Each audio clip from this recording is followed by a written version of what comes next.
Hello world, from whichever time zone you're catching me from, my name is MD90. Welcome to my YouTube channel. If you're not subscribed to the channel, make sure you hit that subscribe button, turn on the bell notification to all so that you do not miss the uploads that come up. And the easiest way for you to navigate the channel is to head to the playlist. You'll find videos curated for you based on your interest. So if you're interested in the Kutika podcast, you'll find a playlist for that. For news and trends, there's a playlist for that. Exclusive with MD90, a bunch of playlists that are created based on your interest. So the easiest way to navigate the channel is head straight to the playlist and you'll find what you're here for. Consider becoming a member of the channel.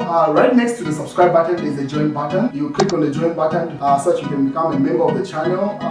You support the team on the production and a number of things that we're doing here, and we appreciate that. Well, as you may be aware, there was a request by the Zambian government through the Attorney General to have the body of the late President Edgar Lungu inspected or pretty much identified in South Africa. So that's the feedback that has come from that. So you cannot inspect Edgar Lungu's remains. Two Mountains Bioservice tells the Zambian government that it will not be allowed to conduct inspection on the remains of former President Lungu or gain access to reports of the pathologist and Mbamna, the person that did the embalming of the late president. So this is stemming from a request that was submitted where the Zambian government wanted to identify the body of the late president, because it's reported to say from the time that he died, only his immediate family, pretty much the nuclear family, has had a look at his body. Even the people from the Patriotic Front Central Committee that visited South Africa on various occasions, they are not given access to that body. So it's from that they're saying, yes, in as much as we are aware that Edgar Lungu died, there is need for the Zambian government to identify and pretty much have a look at that body. So that conversation was going back and forth in the background. And as of today, that's the feedback that has come from the morgue, the people that are running maintaining his, or pretty much that are holding his body. So they are not going to allow that. I'm pretty much sure we will have to subpoena them for them to get access. And that can only be granted after the entire court process plays out. But I did mean that time when they won that court case that Friday, should be like 3 weeks ago now, if not 2. Then the morticians or this parlor that is holding Edgar Lungu's body would have been compelled by law to submit the body to the Zambian government. But at the moment, because of that pending appeal case that is going on, the family has got leverage in this case to make demands on the parlor, and they are not able to grant access to the Zambian government. So that's news coming in from South Africa. But talks between the Zambian government and the Lungu family seem to be taking place, and they've decided to keep that information in the background. Nothing is being reported, and as you may be aware, as of yesterday's broadcast, only Secretary to the Cabinet, Patrick Chagwa, is expected to speak on behalf of the UPND government, and on the side of the family, only Makebizu is the spokesperson for the family. Any other sources should be disregarded. That's one thing that was communicated from yesterday. But as with regard to the inspection, that one has been thrown out, according to that news headline there in the Daily Nation. But yesterday, Given was on TV and he said this. So according to the Alliance Constitution, anyone wishing to become a Tonse Alliance president must first join Patriotic Front as a presidential candidate, must come from the PF, Given Novida. So there's been this back and forth within these alliances where they seem to be tussling for who's going to take over the leadership of the alliance. It's like that's the reason even when the PF were joined the UKA alliance, they decided to leave, because it seems like everyone is aware of what they're trying to do.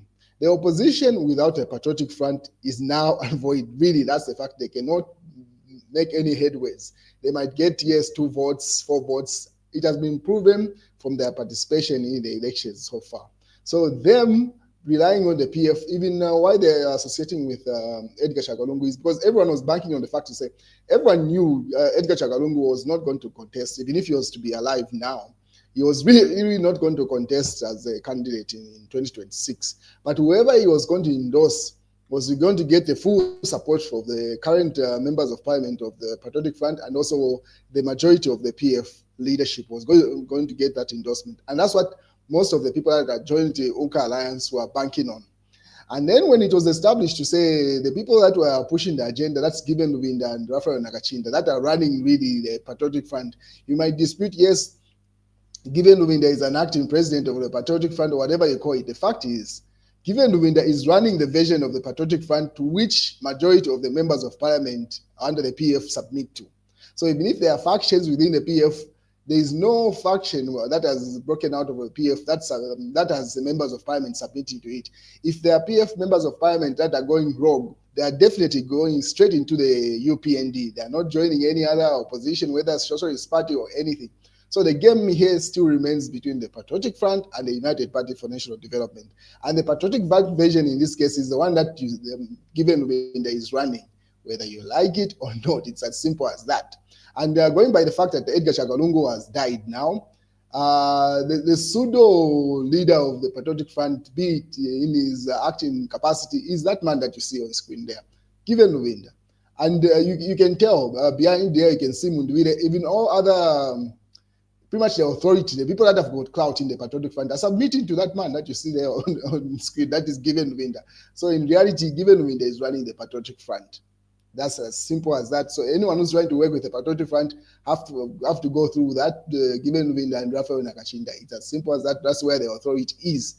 That thing that Chabinga is running, Chabinga is a one-man show, really. He has no political clout to garner any support, even from a single member of parliament, because the others have gone neutral. You can see the Kachria member of parliament. Yes, he seems to be inclined with the UPND, but he has definitely disassociated with this PF version. Either he's going to run as an independent or he's going to be adopted as a member of parliament on the UPND ticket coming in 2026. Otherwise, you can tell those that have clout are either going into the UPND or staying in the PF here. They are not going into that Chabinga drama that's going on there. So Given with a simply stated to say, okay, fine. This tussle that has been going on between who's going to be president of the Tonse Alliance, who's going to be the president of UCA Alliance, he has simply put his foot down saying the constitution of the Tonse Alliance when it was established is that the president of that alliance has to come from the Patriotic Front. So if any of those presidential candidates, be it Harry Kalaba or whoever is part of that Tonse Alliance or KBF, if they want to be president of the alliance, they have to submit, either contest within the Patriotic Front presidents as they go to the convention, the one that's coming up after Edgar Lungu is buried. Then you can become Tonse Alliance president.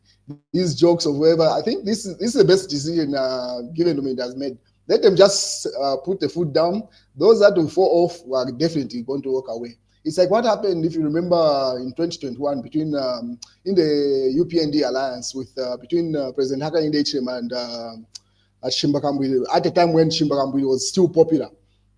Like he was having a lot of clout, where they went into an alliance between the NDC, then the party that was running, and the UPND. And then when they could not come to an agreement, where Shimbakambwe's party started demanding to say they give them a large number of seats to represent in for members of parliament to contest under the NDC. Then the UPND and President Hakainde Hichilema simply said, hey, excuse us, I think go your way and let us go our way. And then that's where you saw Shimbakambwe go back to the Patriotic Front. And the UPND went it alone, and it came into association with people like KBF then who joined the alliance, but they all fell under the banner of the UPND. They submitted under the UPND and contested under the UPND in as much as it was called an alliance. That's the same thing PF is doing here. So it's either you fall under the PF or you simply go it alone. And from the testing of the waters that they've done so far, they've been performing pathetic. Give it Socialist Party with Fred Membe. He's got the resources, but the performance, be it at councillor level, member of parliament level, there is nothing to write home about. So the reality is that it's either they work with the PF or go into the UPND or go it alone as an independent. And then let it play out. But this thing of trying to join an alliance with hope that the Patriotic Front is going to endorse you and you become the president, Given Lubinda has simply stated, no, that is not happening. It's either you submit to the Patriotic Front or you simply keep it moving. It's about time. This decision should have been made earlier on. They were just wasting time at this point. It's an elephant in the room that made the PFF leave the Uka Alliance and form this Tonse Alliance. This thing should have been addressed even before Edgar Lungu died. But anyway, it's good that they're addressing it now. That's just a reality. And you can see now some members of within the Patriotic Front, this one, Brian Mundivide, has even put up that statement to say, I can make a difference. I've learned from the United Party for National Development, UPND's bad examples. That's Mundivide. Now, obviously, is building his portfolio as they are likely to go to that convention where all those that aspire to be president within the Patriotic Front are going to contest. So it seems like the campaign has started. So whoever is going to emerge from that convention, if they do it legitimately, they don't play any games, then you will see other presidential candidates submit to that individual. If it's Brandon Mundwire, if it's Mao Sampa, or whoever is contesting that emerges as president, is going to get the endorsement from the others within the PF, and then they can go at it and fight. Whoever opposition wants to join, they can work under the PF or work with the UPND alliance. It's as simple as that. This is a decision that should have been made maybe in 2022, thereabout. But anyway, we are here. We're just a few days from the general elections. They were less than a year from the 2026 general elections. I hope they have any ground to make any difference in this election. And Movie TV has been doing a countdown. So it says countdown 266 days left at members of parliament, our mayor, have removed it from their vehicles so that you can recognize them seriously on the ballot again. So simply making jokes to say that now members of parliament are removing tinted glasses on their cars so that you can see them clearly in the build-up to the 2026 elections. Movie TV has been doing a countdown now. It's counted down as of today. Countdown 265 days to go left. My MP is sorry for not picking your cause since 2021. Network Yapa Zambia has been bad, and he has now retained, is ready to retain your cause there. So pretty much joking that now everyone is accessible now that they can smell that no, the elections are around the corner. Movie TV is doing a countdown before parliament is dissolved. That's the number of days left there. And yeah. What is given Luminda's daughter has been loud online also. She put up a statement that has been causing a stir. She's not one to shy away from conversations or stir up something. I think eventually I see her also getting into politics, just like you see Iris Kayingu and a number of people, prominent individuals eventually head into politics. But for her right now, she's just engaging in social commentary. So she put up that statement. That's Namatama Arovinda. Says, independent women don't submit. Independent women don't submit. We do, she says. The problem is you want us to kneel down for soya chunks and bad behavior. So she's simply saying, hey, the independent women do submit, but not for poverty in little respect there, or bad behavior. Obviously, that conversation has stirred up something and people are jumping in. Community engagement crucial for the success of 2025 mass voter registration, says is the chairperson there. So it seems like there is voter registration that's currently taking place. So there is need for community engagement there. But there are this shocking news that came up, some shocking put up by the UPND. They say, shocking, a daring group of thieves have been cornered after stealing a container police post from Lusaka's Makeni area, according to reports. So thieves stole pretty much a makeshift police station there that you see on the screen there. And people are shocked. How is that possible? And the police had to issue a statement to say we were not there when the police post was being stolen. Police there, that's the Ray Amonga, gave a statement to Karemba there saying, yes, the police station was stolen, but they were not there. So now those thieves have been arrested or cornered. And that's a picture you see on the screen there. And then the mass newspaper says, Haka India Hichilema blind to suffering. Chungu warns of doom if Hichilema is re-elected in 2026 there. Obviously, people chipping in. And then Hari Kalaba on the corner there says, Haka India Hichilema's love for money, cause for bad load shedding, says Hari Kalaba there. So that's what's going on, ladies and gentlemen, as the things stand right now.